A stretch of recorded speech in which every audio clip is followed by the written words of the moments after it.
This is our fifth webinar in the month of February to honor the month as Teen Dating Violence Prevention Month. We are really fortunate at the Maricopa Association of Governments to organize and host the Regional Domestic Violence Council. And in the last year, that council has decided to prioritize advocacy around preventing teen dating violence. We were lucky to be partnered with Bloom 365 on this webinar series, and their organization specializes in teen dating violence prevention. And we're really lucky to have several of their staff and volunteers here today to tell us a bit more about how we can participate in this, how we can get the word out, how we can connect folks to services. And so with that, I'm going to hand it off to Gray and just thank you again for participating and remind everyone our final webinar will be next Monday, again at 4 o'clock, and we'll be wrapping up the series then. So thanks again for being here. Thank you so much for that introduction, Kelly. So hi, everyone. My name is Greg Hamnitzer. I am the Program Director for Student Safety Services with Bloom 365. I have some more of my team here with me today who will introduce themselves here in a bit. But we are really looking forward to continuing this conversation on how to uproot abuse within Generation Z, so those teen-centered services of interpersonal violence prevention and education and support services. All right, so we'll go ahead and get started. So just a reminder again on who we are as an organization. So we are Bloom 365. Our mission is to prevent abuse before it begins. So we're focusing on a lot of primary prevention strategies, but then we certainly address secondary and tertiary prevention strategies as well. Our vision is safe and healthy relationships for all, and our goal is to uproot abuse within a generation. At Bloom 365, our name is our promise. So our name actually stands for Bring Love on Others More 365 days a year. And so that is our promise to you all through the different services that we offer. So with that, I'm going to go ahead and hand it over to my other team members today who are going to be presenting today's topic. So I'll start it off with Julissa. Hi, good evening, everybody. My name is Julissa Segovia. I am a lead advocate with Bloom 365. So I work closely with our youth within the school districts through individual advocacy, group advocacy, as well as our Young Survivors Speakers Bureau. So I will hand it over to Maddie. Hi, everyone. I'm Maddie Armentrout. I'm our digital outreach manager here at Bloom 365. So I focus on reaching teens and young people where they're at on social media and other media platforms.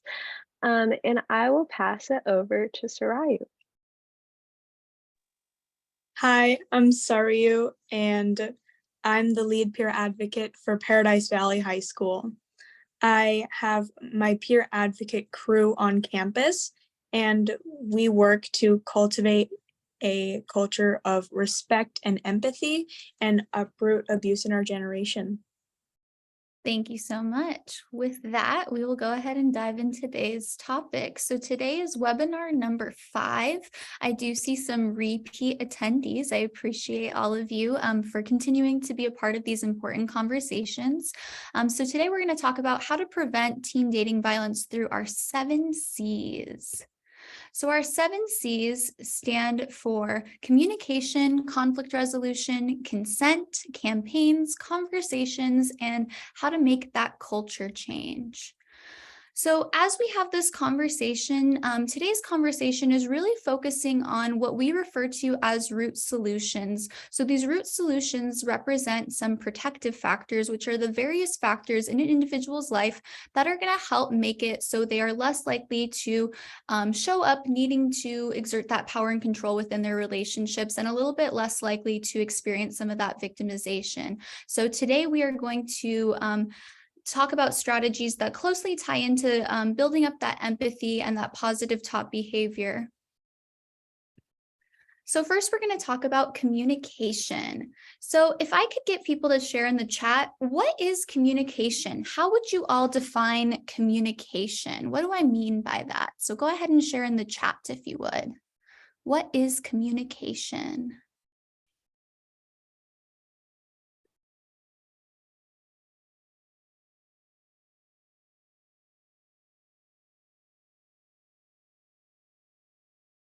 The way people talk to each other. Yeah, absolutely. Does anybody else have? Oh, yes, perfect. Message sent and received. Yes. Transmission of a message that both fully understand should be two ways. Yes, absolutely. So what are some common ways that teens tend to communicate with each other? Texting in the news. Yep.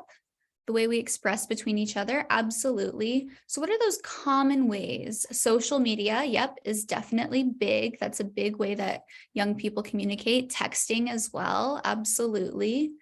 Any other ways teens communicate that we can think of? Texting and social media do definitely seem like the biggest ones. FaceTime, absolutely. In person, yep. Creative expression and art. Yeah, I'll give some snaps to that. I love that. Absolutely.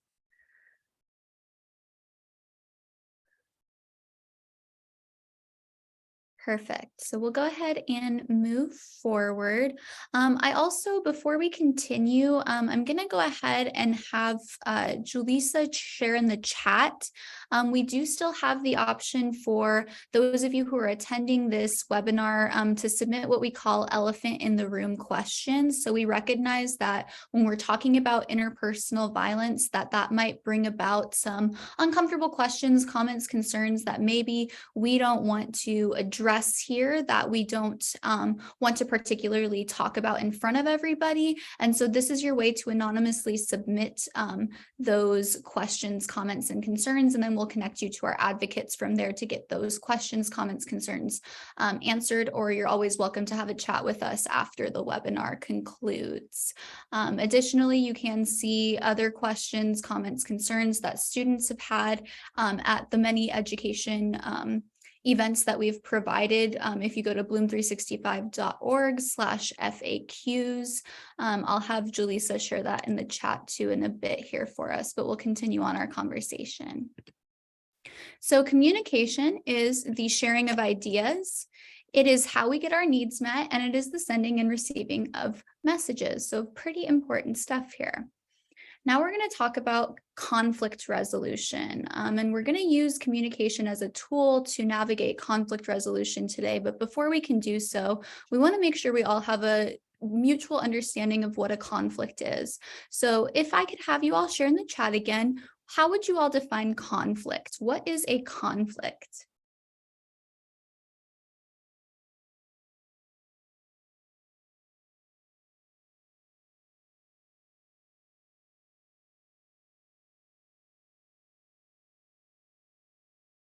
A disagreement of some sort, yeah, certainly. Difference of opinions, absolutely. A disagreement on a topic, yeah.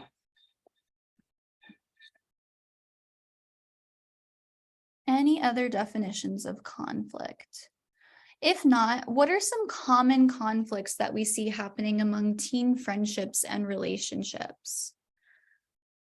Having to communicate with someone, it isn't necessarily negative. Yeah, absolutely. You bring up a good point there about conflict. It's not necessarily a negative thing.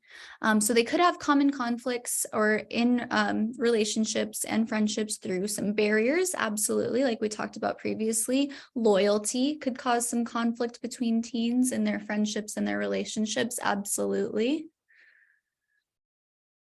Anything else we can think of? Aspirations. Conflict regarding gossip. Yes, absolutely. Values.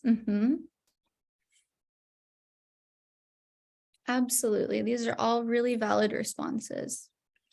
So I'm going to go ahead and define it for us. Competition too. Yeah, absolutely. So a conflict is a disagreement or an argument. They are opposing viewpoints or interests. They are a struggle for power and control. But like we mentioned in the chat a bit earlier, it was Gail who shared, just because we have a conflict with somebody, it's not necessarily a negative thing, because we know that it is a normal part of relationships and friendships, and it can be a natural part of conversations, because we all know we're going to have different lived experiences that shape the way that we feel and believe about things, and that's all well and good, but we want to make sure that when we are having that conflict, that we're not making a person feel poorly about themselves because we're in conflict, or we're not trying to exert power and control over somebody else because we're in conflict with that person. Good. So I'm going to go ahead and have a poll question for us. If Tyler, could you get the poll question popped up for us? So perfect. So go ahead and answer for me. When you are involved in a conflict, do you usually A, avoid and ignore it, B, accommodate and give in, C, communicate and collaborate, D, compete and fight it out, whether that be verbally or physically, or E, compromise and agree to disagree? So how do you all most commonly respond to conflict?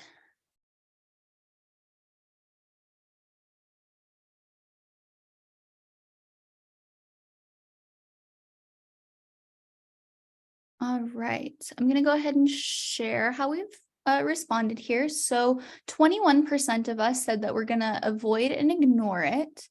60% of us said we're going to communicate and collaborate. 7% of us said that we're going to compete and fight it out. 13% of us say that we are going to compromise and agree to disagree. So I have a question. Oh, and Craig brought up a very good point there. So it depends a lot on who the conflict is with, right? There might be some ways, or maybe in the past I've had experiences with somebody, and let's say I tried to communicate with them before, but they didn't really respond well to me trying to communicate. And so that might maybe alter the way that I choose to handle a conflict with that person in the meantime. So yes, a really valid point there. Why do you all think, I know a good amount of us chose to communicate and collaborate here, but why do you think that not all of us choose to communicate when we're in conflict? Or why do you think, let's think about our teens here too. Why might they not normally decide to communicate when they're in a conflict with somebody? Yeah, Julissa brings up a good point. So confrontation can definitely be scary, right? So, yeah, absolutely. The friend groups could tear. Yeah, absolutely. That's a really, really great point there. So, maybe I'm afraid if, the way I choose to respond to this, or if I try to communicate with this person, it's going to cause a little bit of stress in our friend group, a little bit of tension, and maybe my friend group's no longer going to be unified there.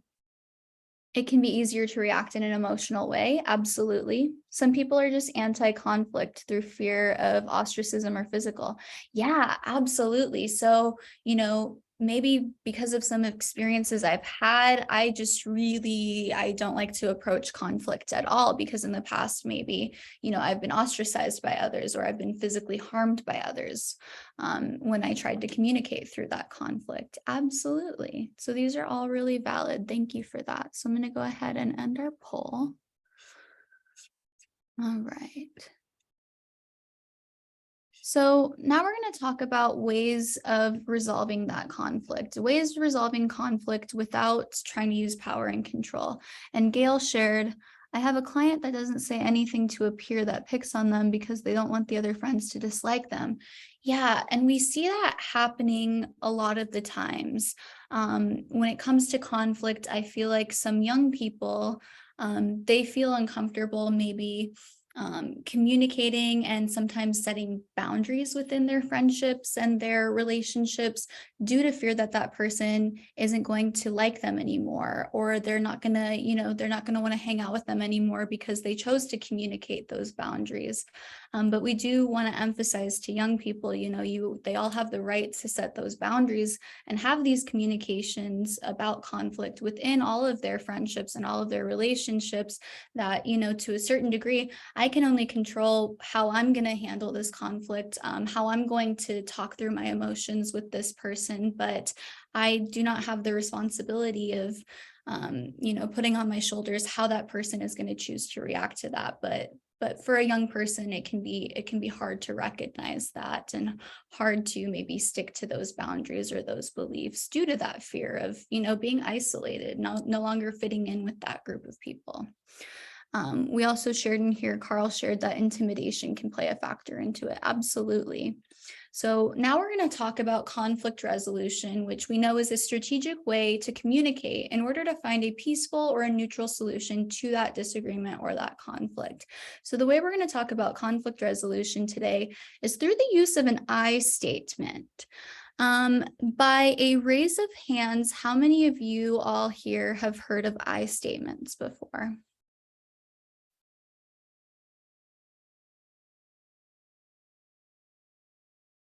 All right, I've got a decent amount of us raising our hands. Some of us aren't aware, and that's perfectly fine. That's how we're going through it. Carl says, yes, I know what an I statement is. Fantastic.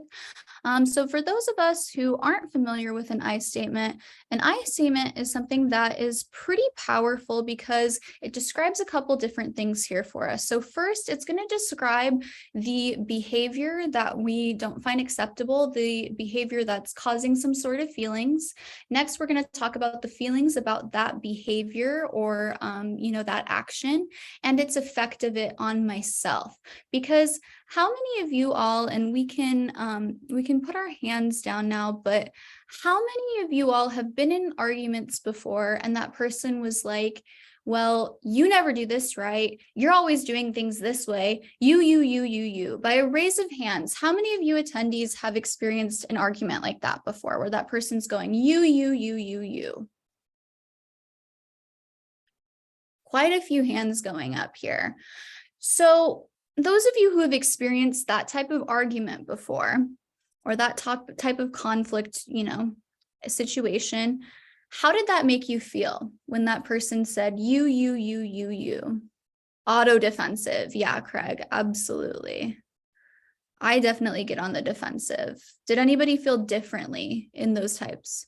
Very low, attacked, yep.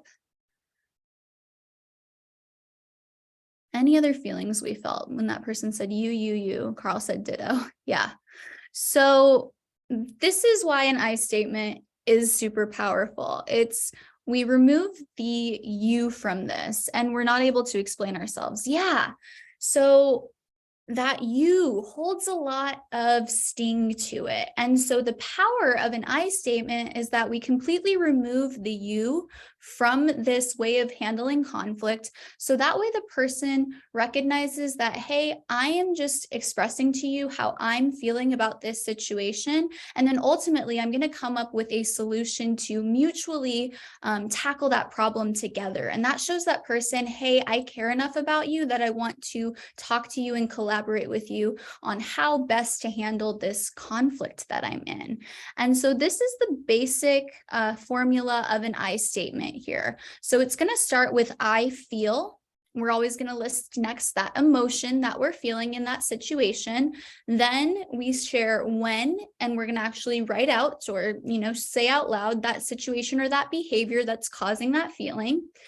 And then it's always going to end with a could or can we. And notice we use we there. That we builds unity. It's not saying, can you do this differently? Or when you do this to me, it makes me feel that type of way. Because we know that you, again, packs a lot of sting and we're removing that. So what I'm going to have us do now is, now that you've seen this basic formula here on, how to construct an I statement, I'm going to give us a couple different you statements, and I want you all in the chat to practice turning these you statements into I statements. And remember, not using the word you at all. So I'm going to go ahead and move on to our first you sentence.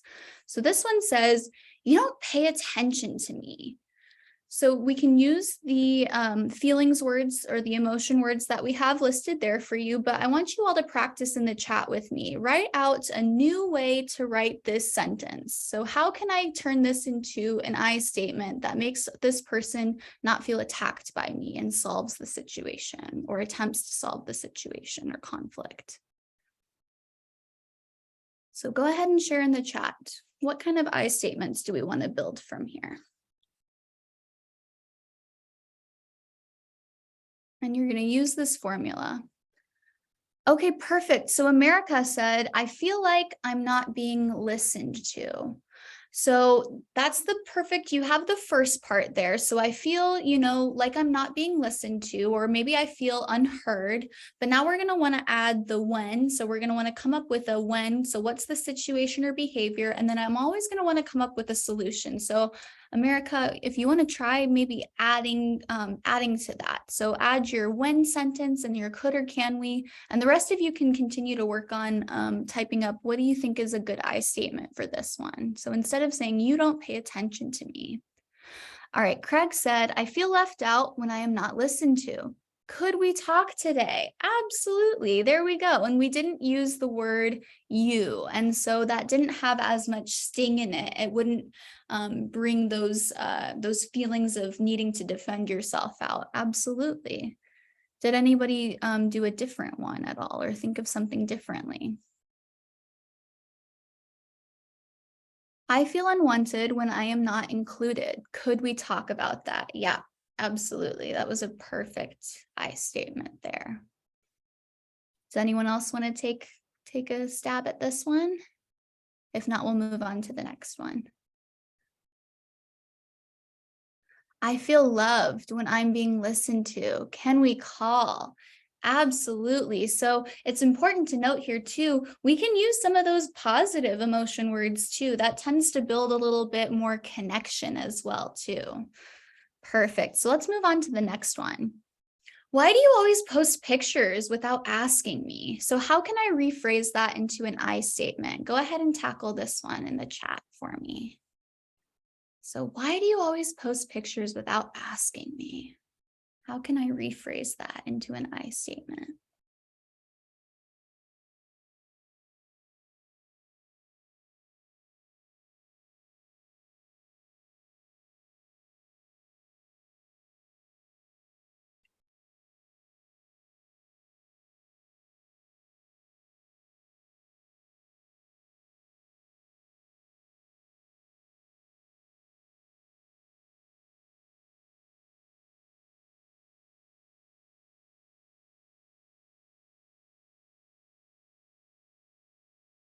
Oh, wonderful. So Jaleesa says, I feel uncomfortable when pictures are posted without my consent. Can we talk about that? Yes, absolutely. That's a good way of doing that.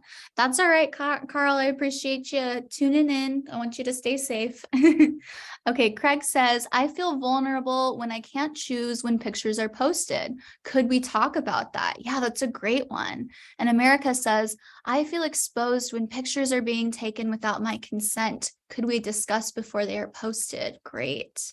And Brenda says, I feel violated when pictures are posted without my knowledge. Can we agree on what pictures are posted? Beautiful. You guys are getting the hang of this. We'll move on to the last one here. So you need to start holding my hand. So this is me expressing to somebody, I don't feel like they hold my hand enough. So how can I rephrase this so that they're not feeling attacked by this? So you need to start holding my hand. How can I rephrase that into an I statement?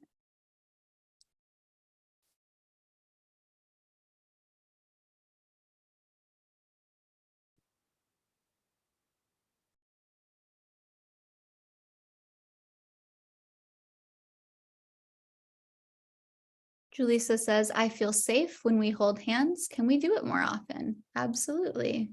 America says, I feel supported when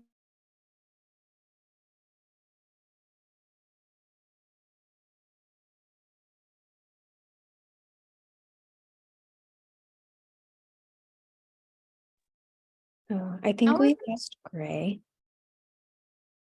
I'm sorry, what was that? Oh,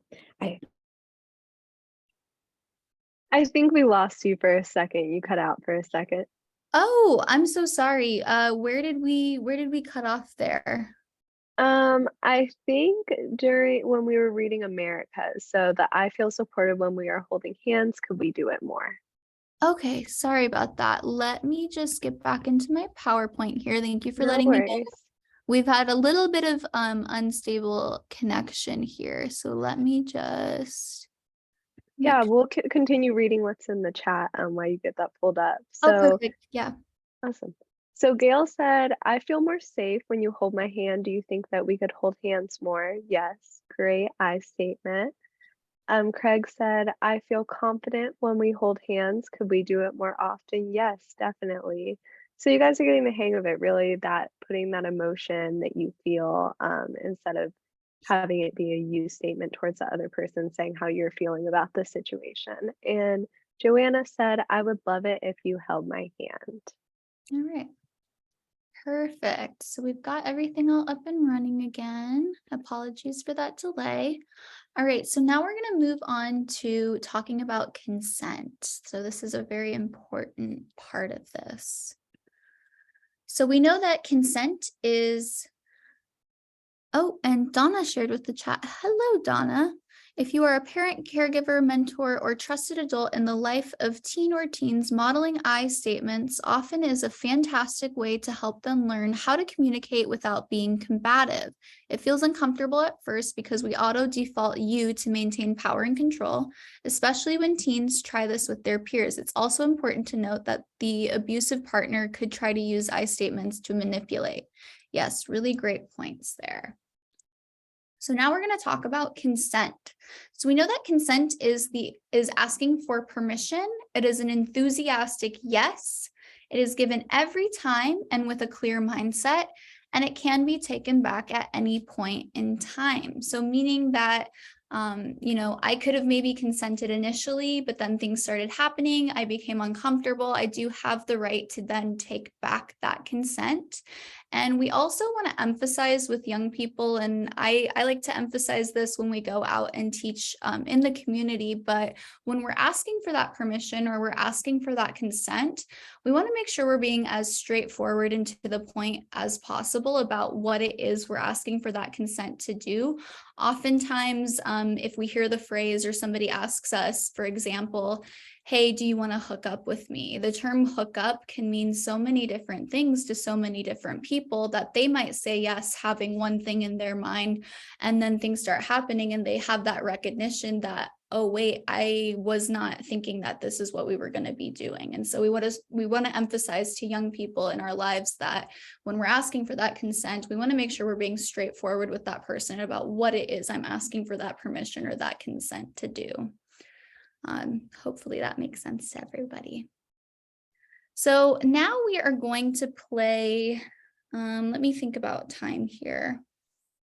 I think we'll have time. We'll play this video for us. I'm going to have Julissa share in the chat the link to this video as well. So we play this during our lessons when we're talking about the difference between consent and coercion and all those things. So I'm going to go ahead and play this video for us now. It's called Consent as Tea.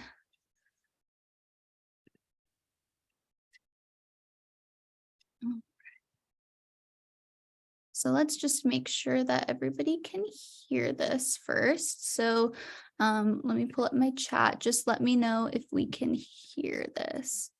If you're still struggling with consent, just imagine instead of initiating sex, you're making them a cup of tea. You say, hey, would you like a cup of tea? And they go, oh my God, I would love a cup of tea. Thank you. Then you know they want a cup of tea. If you say, hey, would you like a cup of tea? And they're like, I'm not really sure. Then you could make them a cup of tea or not, but be aware they might not drink it. And if they don't drink it, then, and this is the important part, don't make them drink it. Just because you made it doesn't mean you are entitled to watch them drink it. And if they say no, thank you, then don't make them tea at all. Just don't make them tea. Don't make them drink tea. Don't get annoyed at them for not wanting tea. They just don't want tea, okay? They might say, yes, please, that's kind of you. And then when the tea arrives, they actually don't want the tea at all. Sure, that's kind of annoying as you've gone to all the effort of making the tea, but they remain under no obligation to drink the tea. They did want tea, now they don't. Some people change their mind in the time that it takes to boil the kettle, brew the tea, and add the milk. And it's okay for people to change their mind. And you are still not entitled to watch them drink it. And if they're unconscious, don't make them tea. Unconscious people don't want tea. And they can't answer the question, do you want tea? Because they're unconscious. Okay, maybe they were conscious when you asked them if they wanted tea. And they said yes. But in the time it took you to boil the kettle, brew the tea, and add the milk, they are now unconscious. You should just put the tea down Make sure the unconscious person is safe. And this is the important part again. Don't make them drink the tea. They said yes then, sure, but unconscious people don't want tea. If someone said yes to tea, started drinking it, and then passed out before they'd finished it, don't keep on pouring it down their throat. Take the tea away. Make sure they're safe, because unconscious people don't want tea. Trust me on this. If someone said yes to tea around your house last Saturday, that doesn't mean they want you to make them tea all the time. They don't want you to come around to their place unexpectedly and make them tea and force them to drink it going, but you wanted tea last week. Or to wake up to find you pouring tea down their throat going, but you wanted tea last night. But if you can understand how completely ludicrous it is to force people to have tea when they don't want tea, and you're able to understand when people don't want tea, then how hard is it to understand it when it comes to sex? Whether it's tea or sex, consent is everything. All right. So I'd love to hear in the chat. I know that Craig shared that the Army has two other ones that are very similar that they use to reach the younger soldiers. One is using a hamburger, the other is Call of Duty. Love that. We, like Julissa said, we would love the link to that if you would, just so we can, see that as another resource option for us. Oh, perfect. Thank you for that, Craig. All right. So we're going to go ahead and continue on with our presentation. And on that note, here. All right. So what we're going to do now, and I'm going to have you all share in the chat, I'm going to share a couple different scenarios here, and I want us to share in the chat whether we believe that this is an example of consent and coercion. And these can be really useful to go through with young people just to make sure that they have that clear understanding on the difference between consent and coercion. So our first one here says, Jesse and Alex are in the same English class. Jesse is worried about failing their paper and they know that Alex is a really good writer. Jesse asks Alex to help write the paper. Alex says, I'll help you if you go on a date with me. Jesse agrees to the date. So what do we think, everyone in the chat? Is this an example of consent or coercion?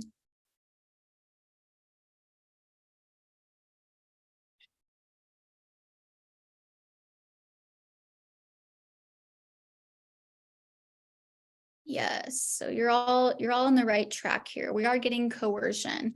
It's important to note here that this one does trip up some of the young people that we serve when we go through this lesson with them. They oftentimes might think that it's consent because ultimately they say, oh, well, Jesse agreed to the date. But it's important to note here, and maybe us as adults, we recognize this a little bit more, but that Alex is, it's if it's this for that, yeah, absolutely, that's coercion, definitely. And we're seeing here that Alex recognizes, oh, I'm in a little bit of a position of power over Jesse here, who's desperate to do well on this paper. So what I'm going to do then as Alex is, I'm going to say, oh, well, I'll help you if I get something out of this for me. And so, yes, that's why it's coercion. Absolutely. So we're going to move on to our next one. This one says, Jordan and Taylor have had a crush on each other, which has gone on for a few months. One night they're hanging out and Jordan asks, can I kiss you? Taylor says, of course, yes. Is this an example of consent or coercion? Consent, yes, absolutely. So we know that it's consent because one, we're asking a pretty clear question, right, about what it is I'm asking for that consent or that permission to do. There's no question here on what my intentions are. And our response is an enthusiastic, very clear yes, absolutely. All right, last one. Blake and Jamie have been dating for 3 months. One night, Jamie asks Blake if they can take their relationship further. Blake tells Jamie they want to wait. Jamie says, oh, come on, do you really think that's a good idea? I thought you loved me. This is what people do when they're in love. Worried that Jamie will break up with them, Blake agrees to have sex. Is this consent or coercion?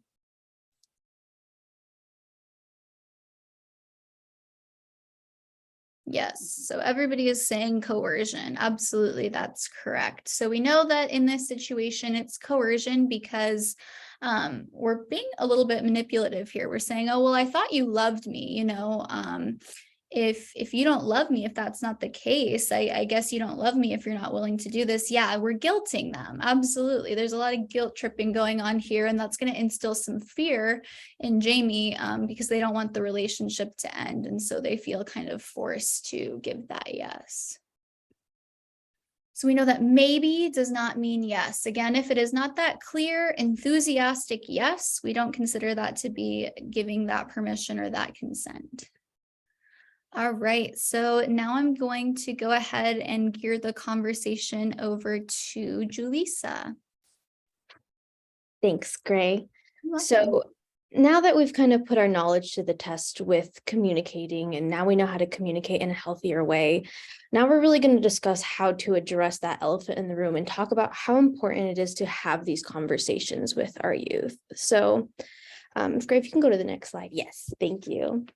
So this here is the socio-ecological model. And by show of hands, how many of us are familiar with the socio-ecological model? Quite a few of us. Yeah, great.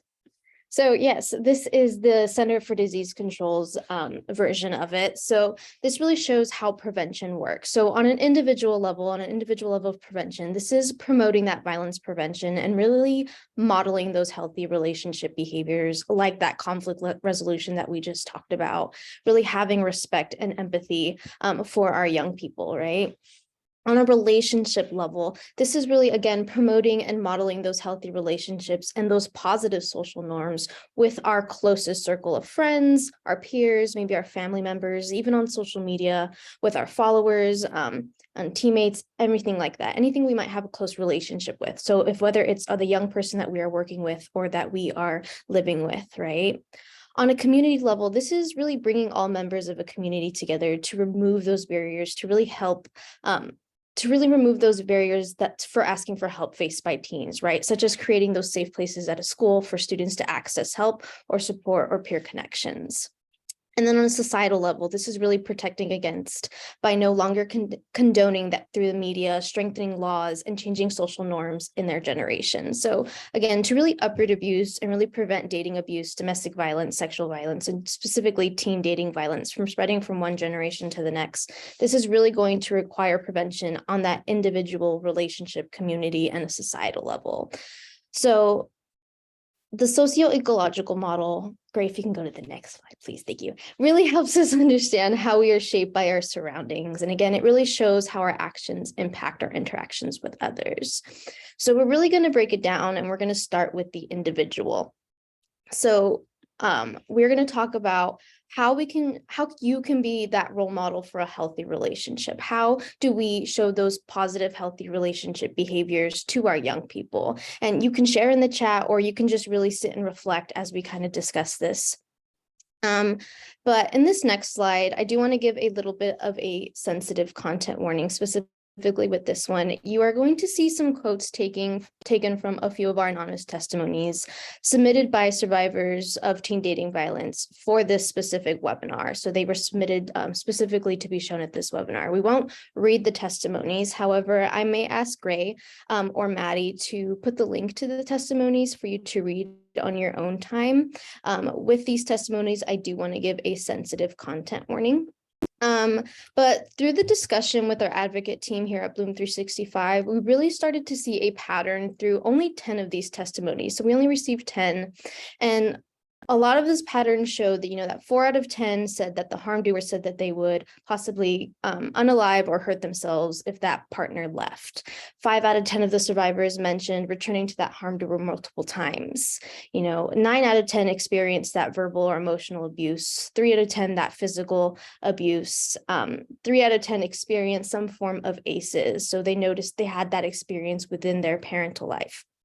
So if you are looking through that testimony, maybe you can recognize some of those patterns on your own, but just kind of sitting and reflecting as adults who are either working with young people or who are living with young people or really close to young people, it's how do we address these conversations. You know, we notice the red flags and maybe our young person isn't noticing those red flags. So on our relationship level, it's really clear that in all of those testimonies, we really began to notice that those red flags were there. So again, how do we as adults bring up the elephant in the room and have these conversations with our youth, right? If we are having the conversation and our youth is talking about their relationships and we are hearing the red flags, but maybe they aren't noticing that the red flags are there, how do we let them know this is a red flag, right? Because these conversations can be uncomfortable. So as I work with my youth, you know, we start simply by bringing up our blooming and our wilting flower. And this one specifically pertains to our little ones. So this is for our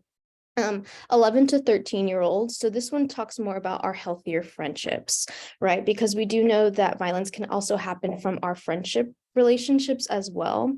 So just kind of having the conversation, if you're noticing that a young person is talking about, you know, my friends are really doing all of these hurtful things, right? The way I would bring it up is like, okay, well, let's take a look at this flower right here. You know, this one right here really identifies those healthier friendships, whereas this one right here is kind of identifying more of those unhealthier friendships. Which one would you say you kind of relate to more with your friendships that are going on? And that's really how it can stem that conversation, right? And you can talk a little bit about, you know, why might that friend be coming, be showing those unhealthier friendship behaviors, right? Is it maybe that they're feeling left out? Maybe they're feeling a little bit insecure. And you'd be surprised how quick the young people are able to understand why their peer might be acting that way through looking at this flower. And then the next flower that we have really targets our teen population. So more of those high schoolers, more of that 14 to 24-year age range. And again, if they're talking about something that you might notice is a little bit more unhealthier, just talking about this flower. It's what I do with my teens that I work with. We just kind of talk about, you know, sometimes a big characteristic to an unhealthy friendship is this jealousy that you're talking about, or this dominance that is showing. And again, you can talk about and go through, you know, some of those blooming root or those wilting roots and those root causes. Why might their partner be showing some of these power and controlling tactics, right? And really discuss that blooming flower and really emphasize to them, you know, if you aren't seeing it here, maybe it's time to consider that as a red flag and really looking at that blooming flower as well.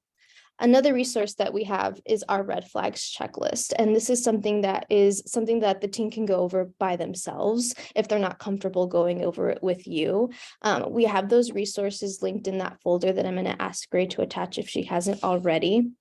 But this folder and this red flags checklist really helps identify maybe those more subtle red flags that really aren't being done out in the open compared to those more overt ones, correct? So things like, you know, denying their abusive behavior, constantly blaming them for that abusive behavior. Sometimes they feel like that's typically not abuse. So this red flags checklist really helps them identify things that they may have not considered was abuse in the first place. So again, if you want to download these resources, you can definitely get those through that folder that Maddie just linked in as well. I'm going to hand it back over to Gray. All right, so now we're going to talk about how we can engage our communities in combating the issue of teen dating violence.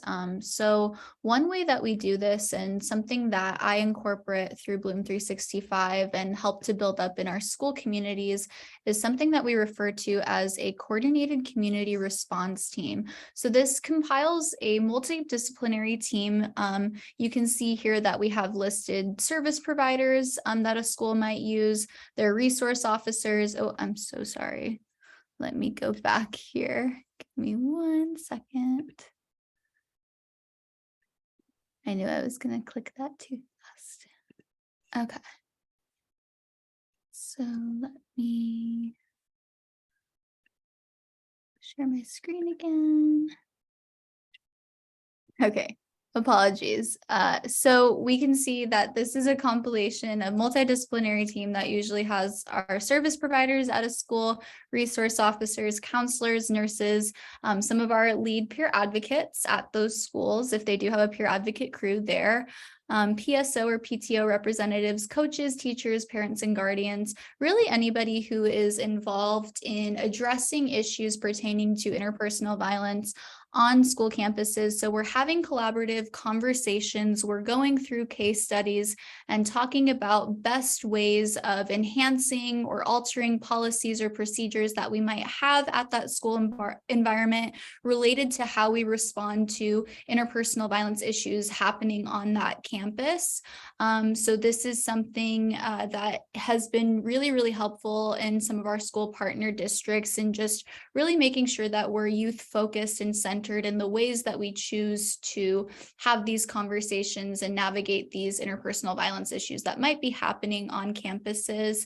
It's important to note too that when we do case studies, that's not typically where we would pull in a peer advocate, just because we want to make sure that we're not, having identifiable information out there to the other youth on that campus. But we would bring in the peer advocates if maybe they're seeing a specific issue happening on campus that for some reason maybe it's not on the radar of the adults that are addressing those needs. And so this is their platform to share that information and have a really constructive conversation about that. So I'm going to go ahead and give it over to Julissa for this one. All right.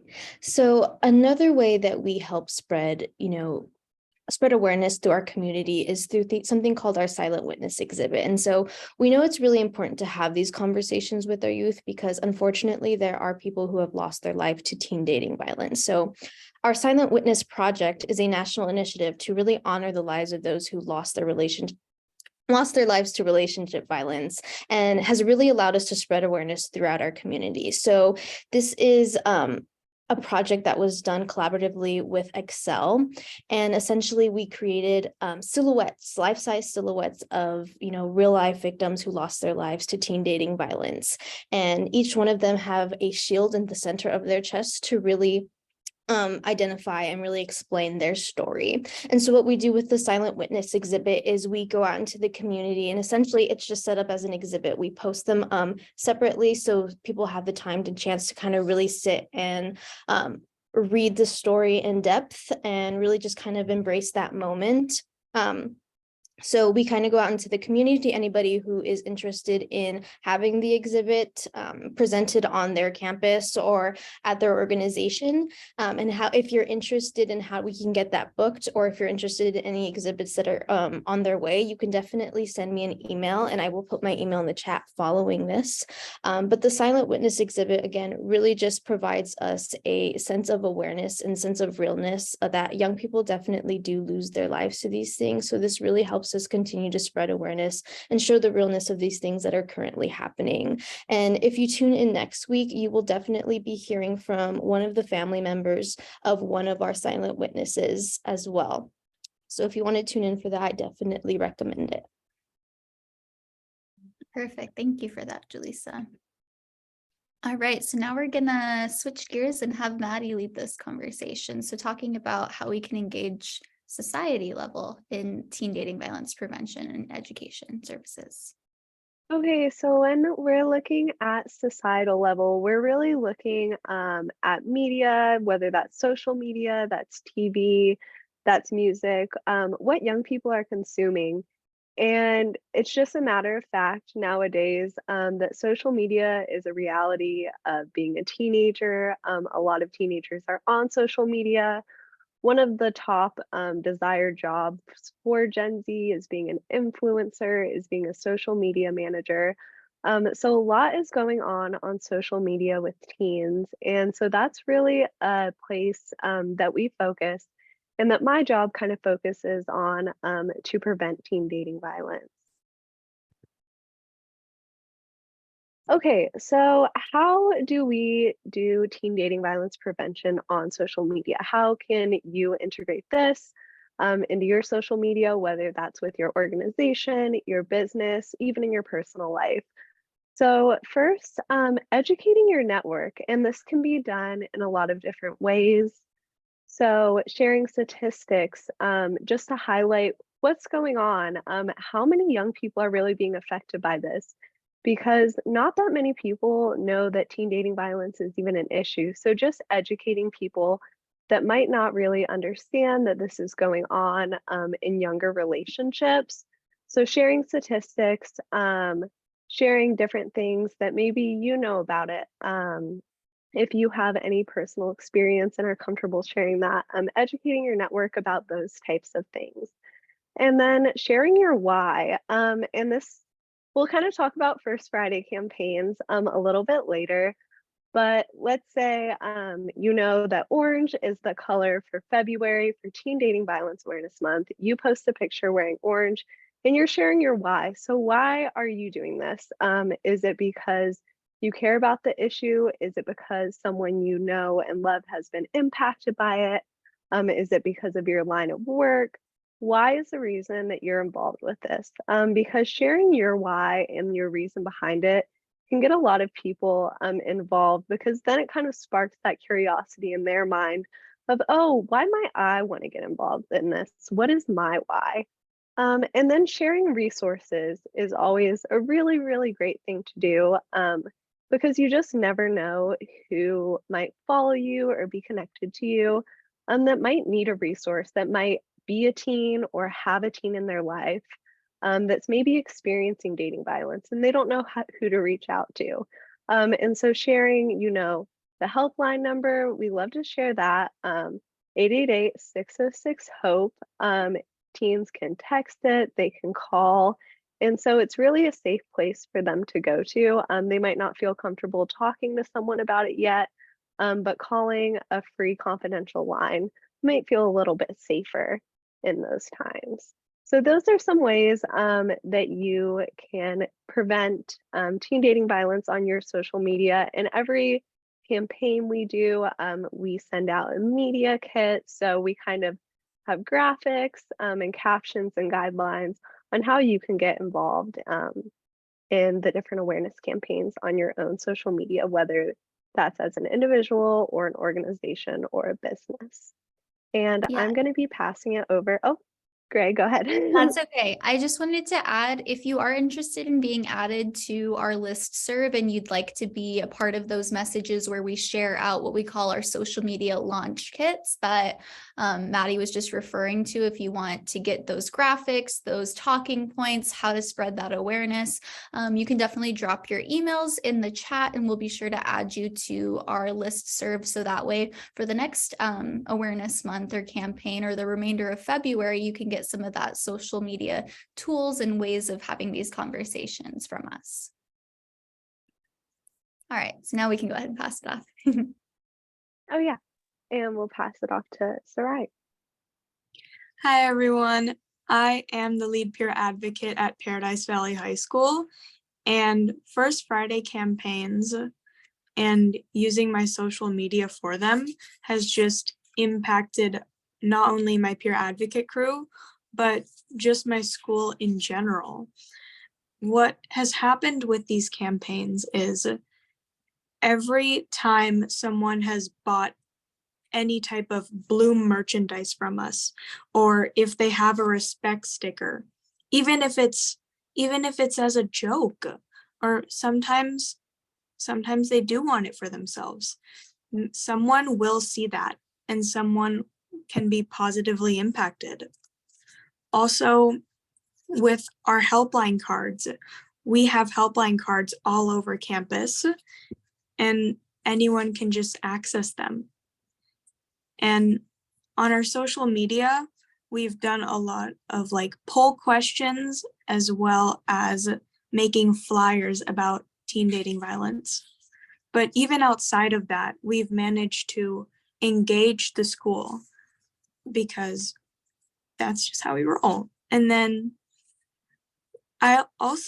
we've been playing around with how we show our intolerance to Teen Dating Violence Awareness Month. Currently, my peer advocate crew has been making a project where we sent a poll out to everyone at our school, asking them, what does love mean to you? And with those responses from that anonymous survey, we're taking these small hearts and we're filling the responses on them. And then once all of the responses are added, we're just gonna put them all over the school. That's fantastic. Thank you for sharing that with us. So we can see the impact of, engaging their community through social media, especially Gen Z youth. All right. So now we're going to talk about how we can prevent teen dating violence through culture change. And so this ties along with something that we refer to at Bloom 365 as our 10% tipping point theory of change. And so this theory basically describes to us what it takes for an idea to spread from one to many. So the theory of change states that once 10% of a population is committed to an idea, it is inevitable that that will eventually become the prevailing opinion of that entire group. The key here is to remain committed. And so that's the goal of all of the work that we do. Ultimately, we want to reach 10% of Generation Z for us to start to see that social change really occur. And additionally, the lead peer advocates, when they engage in First Friday campaigns, they try to engage 10% of their school population to commit to these ideas as well and to make that social change at their school. So let me see how we're doing on time here. I think just for the sake of time, I'm gonna have Julissa just share in the chat the link to this video. It's called our first follower video, and it basically describes and shows us that 10% tipping point theory happen in real time. And basically what the video ends up showing us is it's a scene at a concert of some sort, and they're out in a field, and one person is the first one to kind of start dancing while the rest of the crowd is sitting there and they're watching this person dancing. And really, the whole crowd doesn't start to dance until they have the first couple followers join them and show them that, hey, this is not so scary, we can all do this thing. And there are a couple other ways we see the 10% tipping point happen in real life. We see this with standing ovations after a performance. It's got the first person stands up and they start to clap, but really we don't get the whole crowd up there until that 10% starts to do that. And Julissa shared in here, you can have a leader, but you can't have a movement without the followers. Yes, absolutely. So that's the key to our work here. So that's a pretty fun video to show as well to better conceptualize that 10% tipping point. I'm going to go ahead and pass it back to Sarah Yu. Thank you. So First Friday campaigns just raise awareness on our school campuses. And like how it was mentioned before, the 10% tipping point theory of change just says that after 10% of a population starts condoning a new idea, then that can be spread and be a new norm. And these First Friday campaigns just openly show intolerance to any cause that we go for. So in February, we have Teen Dating Violence Awareness Month.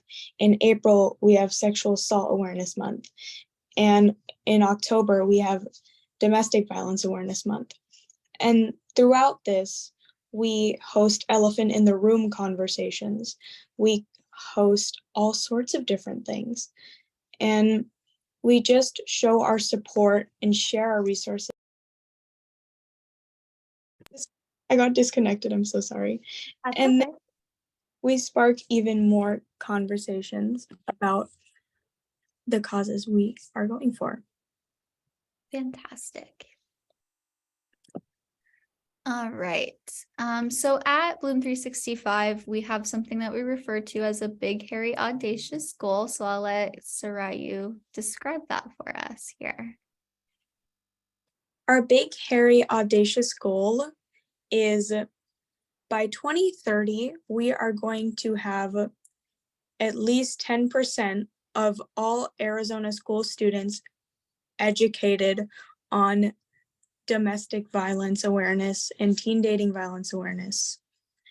And as you can see, there are 1.1 Arizona school students, and our tipping point is 110,000 students. Perfect.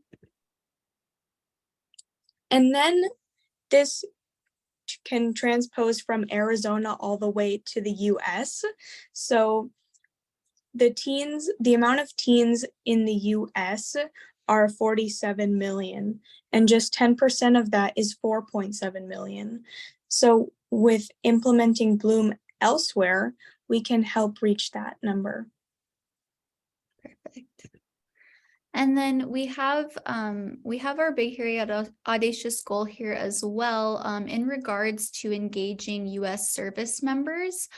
So we actually have something through the work that we do. It's called our 3 R's Peer Influencer Training. And this is where we actually train young service members on how to recognize, respond to cases of interpersonal violence happening within their cohorts. And so how this translates to our big, hairy, audacious goal here is that we know that there are about 932,000 active duty reserve and guard service members between the ages of 18 and 24. And that in order for us to reach that 10% tipping point, to see the change, to see us no longer condoning interpersonal violence or accepting those things, that it's going to take educating 93,200 by the year 2030. And then additionally, what this looks like in activating Arizona school personnel, we do this through coming in with our lessons, of course, but also engaging them in our trusted adult ally training, where we teach adults to recognize, respond, and refer and reframe the way that they handle interpersonal violence when they're helping young people.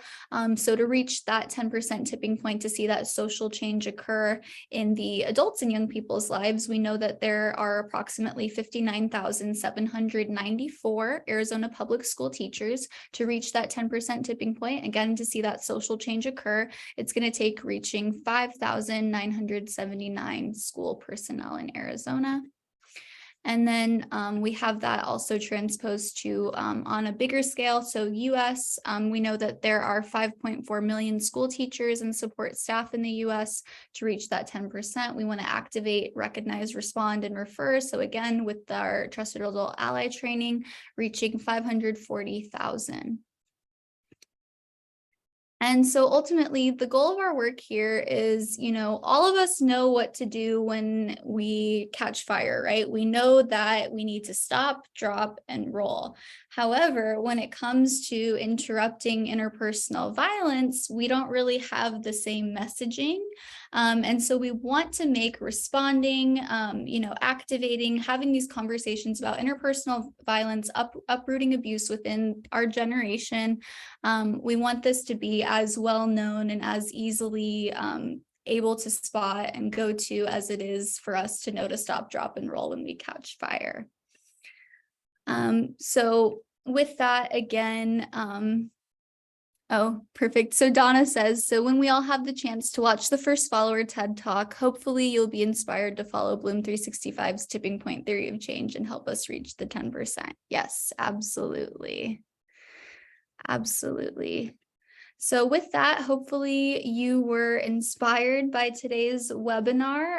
We do next Monday have our final webinar. It's webinar number 6, and we're going to talk about where to go for help. So we're going to have several of our team members talk about their specific programs here within Bloom 365. We're also going to have Mag share some resources with us as well. So ultimately, this will be the best way for us to button up these things and to make sure that we all know how to uproot abuse within generation. And so Donna also shared here that all it takes is wearing those awareness colors on the first Friday and asking 10% of your peers or coworkers to join you. Simple, like stop, drop, and roll. Yes, absolutely.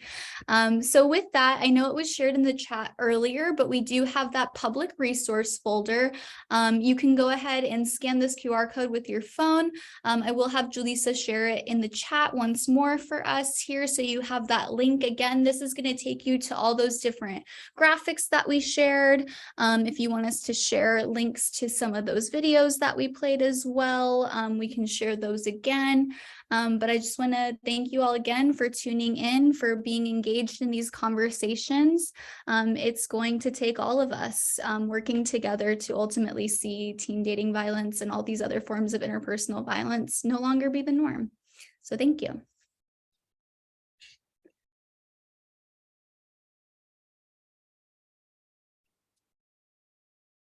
Thank you, everyone.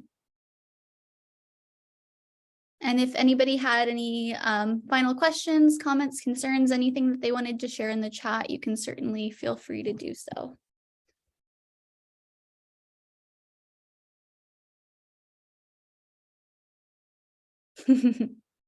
Yes, we did give everyone 25 minutes back of their time. So enjoy the rest of your evenings. Thank you for engaging in these conversations. Thank you, Carl. I appreciate that.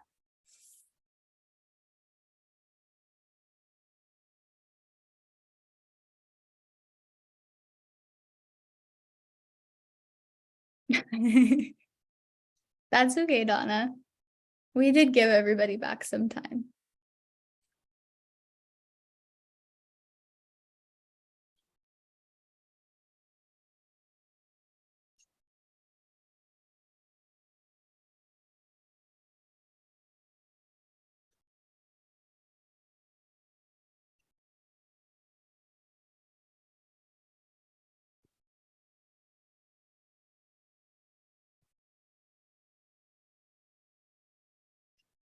All right.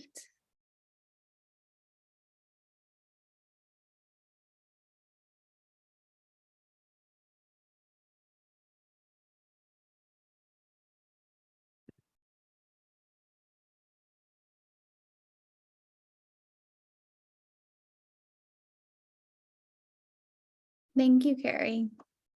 Appreciate you tuning in.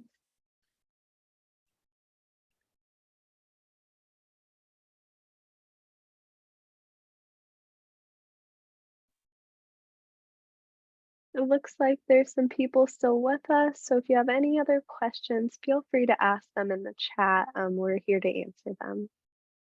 Thank you, Michelle.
No problem, Carl. Just take your time. You can definitely copy paste all those resources, all those videos shared.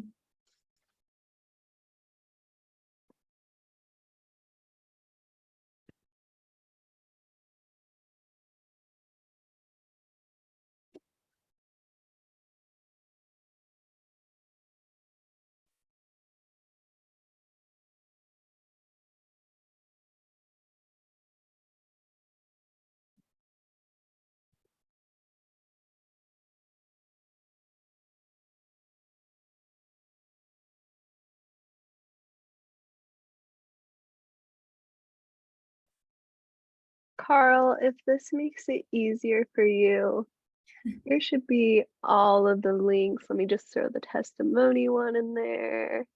And that should be, I believe, all of them. That makes it easy so you don't have to scroll through the chat. Thank you, Maddie. Of course.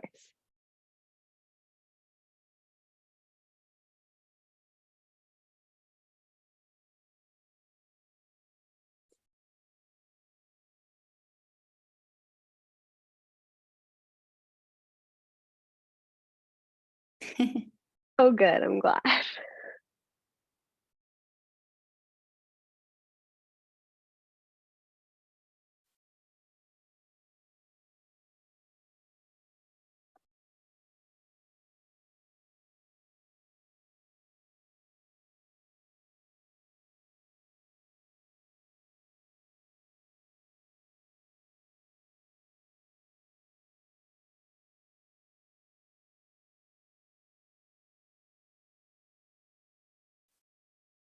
Thank you, Carl. Thanks.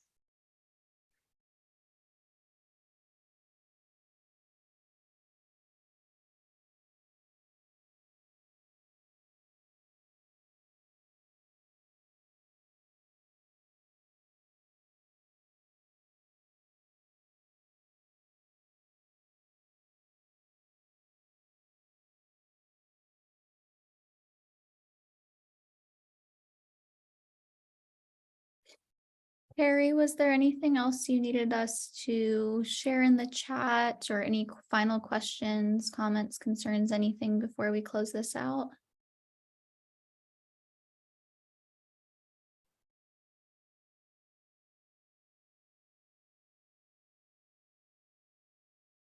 Okay, awesome.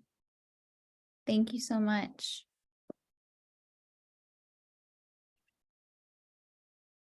I think we're probably good to stop our recording and all that.